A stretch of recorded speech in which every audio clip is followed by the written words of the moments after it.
अस्सलाम वालेकुम नाज़रीन, मेरा नाम अली हैदर है। आपका शुक्रगुजार हूं कि आपने मेरी ये वीडियो देखने के लिए वक्त निकाला, और आपका शुक्रगुजार हूं कि इससे पहले वाली वीडियो देखने के लिए भी आपने न सिर्फ वक्त निकाला बल्कि आपने मेरी उस बात को, उस काविश को सराहा जिसमें जिक्र किया गया था एक ऐसी लेविश शादी का, एक ऐसे जेनिथ ऑफ एक्सट्रावेगेंजा का, एक ऐसे पॉम्पन शो का जिसकी जरूरत नहीं थी।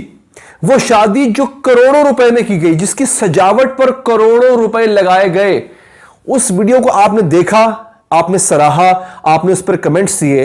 लेकिन आज की वीडियो में उस शादी पर होने वाले एग्जैक्ट खर्चे की एक एक डिटेल हमारे पास मौजूद है, जो कि आज की वीडियो में आप जान पाएंगे। देखिए, मैं एक बात बता दूं, पिछली वीडियो में चंद लोगों ने, सबने नहीं, बहुत कम लोगों ने कमेंट्स ये किए थे कि उनका पैसा है, उनकी मर्जी है, वो जो चाहे करें। कोई शक नहीं, जिसका पैसा होता है उसी की मर्जी होती है कि वो उस पैसे के साथ जो कुछ चाहे करे। लेकिन बतौर इंसान देखें, पैसा आपका होता है, लेकिन इस्लाम आपको क्या कहता है कि अगर तुम्हारे साहिब सरवत होते हुए भी तुम्हारा पड़ोसी अगर भूखा सो जाए तो तुम उसके जिम्मेदार होगे, तुम उसके जवाब दोगे। अब आप कहें जनाब पैसा मेरा, खाना मेरा, रोटी मेरी, मैं भले किसी को दूं या ना दूं, लेकिन अल्लाह कहता है जिम्मेदारी तुम पर आयद होती है अगर तुम्हारा पड़ोसी भूखा सो जाए तो। इसी तरह से अगर किसी की बेटी इसी तरह से कुंवारी ही रह जाए क्योंकि उसके पास देने को जहेज नहीं है, उसके पास देने को, उसके पास वो फंक्शन करने के पैसे नहीं है, बड़ा फंक्शन करने के, और वो कुंवारी ही मर जाए, तो उसका जिम्मेदार वो साहिब सरवत आदमी होता है जो पूरे अहले इलाका को दिखाने के लिए, पूरे शहर को दिखाने के लिए ऐसी शादी करता है, ऐसी धूमधाम से शादी करता है कि उस शादी के खर्चे में 50 और शादियां हो सकती थी, मगर उसने ऐसा नहीं किया। दोस्तों, वो डिटेल्स क्या हैं आज की वीडियो में आप जान पाएंगे। आपको मैंने पहले हिंट दिया था सिर्फ कि जो सजावट हुई थी उस पर कम से कम 25 करोड़ लगा था। वो हिंट मेरा क्लोज था, दुरुस्त अंदाजे के मुताबिक था, दुरुस्त अंदाजे के बहुत करीब था माजरत के साथ। और वो अंदाजा जो मैंने लगाया, क्योंकि उस पर जो लागत आई नाजरीन, उस लागत की जो एग्जैक्ट डिटेल है वो यही थी जिसकी पहले वीडियो में बात हुई थी, तकरीबन 25 से 30 करोड़। पहले वाली वीडियो में भी इतना ही जिक्र किया गया था। उसमें नाजरीन सिर्फ जो फूलों की सजावट है वो 10 से 12 करोड़ की फूलों की सजावट हुई। ये जो फ्रेश फूल होते हैं बहुत महंगे होते हैं नाजरीन। इसके साथ साथ जो वहां की सर्विस है जिसे केटरिंग कहा जाता है नाजरीन, उसका जो मेन्यू है वो पाकिस्तान के टॉप रेस्टोरेंट और टॉप शेफ्स ने दिया, जिस पर लाखों नहीं बिलाखिर उस पर भी करोड़ों रुपए ही खर्च किए गए।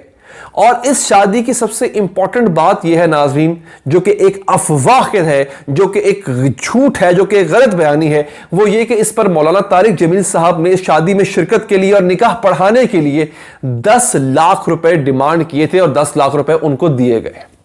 नाजरीन, आतिशबाजी करोड़ों रुपए की हुई। वो जो एक अनार देखते हैं ना आप, जो कोल्ड फायर जिसको कहते हैं, वो 2000 रुपए का एक होता है, और हजारों जलाए गए, सैकड़ों नहीं हजारों जलाए गए। इसके साथ आप अंदाजा लगा लेंगे कितना उस पे शादी पे कितना खर्चा आया होगा। एक बात मैं मौलाना तारिक जमील साहब के किरदार के हवाले से, इस शादी में किरदार के हवाले से, बतौर निकाह खां उनके किरदार के हवाले से कुछ क्लियर चीजें करना चाहता हूं, कुछ चीजें आपके सामने रखना चाहता हूं। आपने मेरे साथ रहना है, लेकिन चूंकि मैंने आपसे कहा था कि मैं आपको इसके खर्चात का ब्रेकडाउन दूंगा।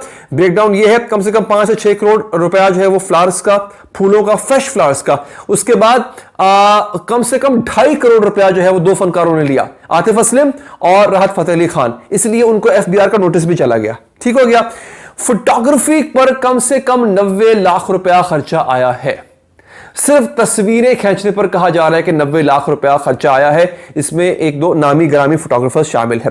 उसके बाद नाजरीन जो केटरिंग, उसका जिक्र पहले हो चुका।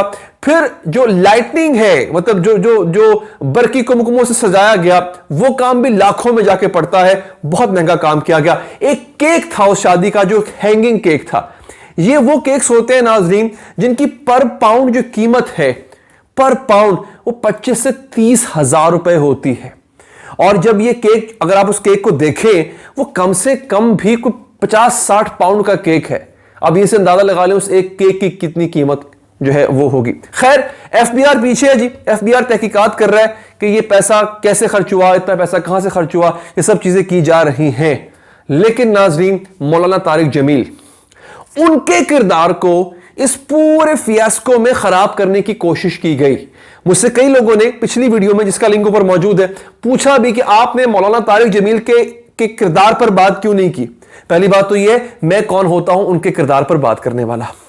वो एक आलिम दीन है, उनके सीने में कुरान का इल्म है, उनके सीने में दीन का इल्म है। तो मुझ जैसे गुनहगार आदमी से बहुत बेहतर है, कई दर्जे बेहतर है। तो मेरी इतनी औकात नहीं है कि मैं उन पर अपनी राय दूं। मैं आपको इंफॉर्मेशन दे सकता हूं, और इंफॉर्मेशन यह है कि हां, जो इल्जाम आप लगा रहे हैं कि मौलाना ने इस शादी की तकरीब में शिरकत के लिए और बतौर निकाह खां अपना किरदार निभाने के लिए 10 लाख रुपए लिए, ये 10 लाख रुपए मौलाना ने नहीं लिए, उनको ऑफर किए गए थे, जो कि उन्होंने किसी फलाही इदारे को भिजवा दिए। उन्होंने जवाब ये दिया, ये जो शादीशुदा जोड़े के जो वालिदैन थे उनको, कि ये पैसे अगर आप बजिद होके मुझे देना चाहते हैं, मैं इनको सिर्फ इस सूरत में कबूल करता हूं कि आप ये बराह रास्त जो चेक है वो आप एक फलाही इदारे को भिजवा दें जिसका मुझसे कोई ताल्लुक नहीं है। मैं उसका नाम यहां पर नहीं लूंगा।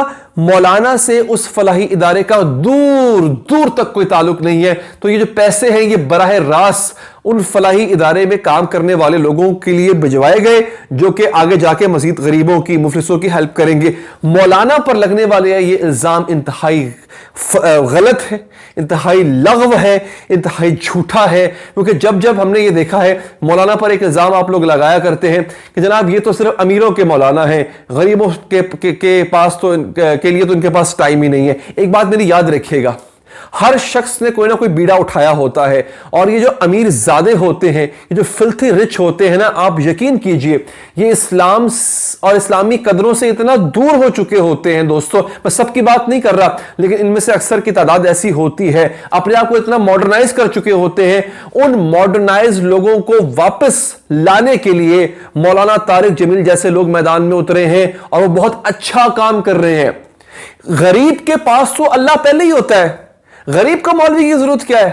गरीब तो दिन रात अल्लाह से दुआएं मांग रहा होता है मेरे अच्छे दिन आ जाए, मगर जिनके अच्छे दिन होते हैं वो गाफिल हो चुके होते हैं। और मौलाना तारिक जमील एक वाहिद शख्सियत है जो कि इस तरह के अमीर ज़ादों को, इस तरह के बिगड़ी औलादों को बड़ी अच्छी तरह से कबूल है। वो मौलाना की बात सुनते हैं, मौलाना के पास जाते हैं। इन बड़ी बड़ी महफिलों में मौलाना का उठना बैठना इसलिए होता है क्योंकि ये मौलाना की ही बात सुनते हैं। तो कम से कम किसी तो दीनदार इंसान और अहले इल्म की बात ये सुनने लगे हैं तो सुनने दीजिए ना। आप मौलाना के किरदार पर क्यों तहफ़्फ़ुज़ात का इज़हार करते हैं? तो ये थी वो आज की डिटेल नाज़रीन, जो ब्रेकडाउन मैंने आपको दिया कि शादी पर कितना खर्चा आया और मौलाना के किरदार के हवाले से। अगर आपको वीडियो पसंद आई हो, लाइक कीजिएगा, फीडबैक देने के लिए कमेंट कीजिएगा, चाहे तो सब्सक्राइब करके बेल का बटन प्रेस करें। अल्लाह के बाद।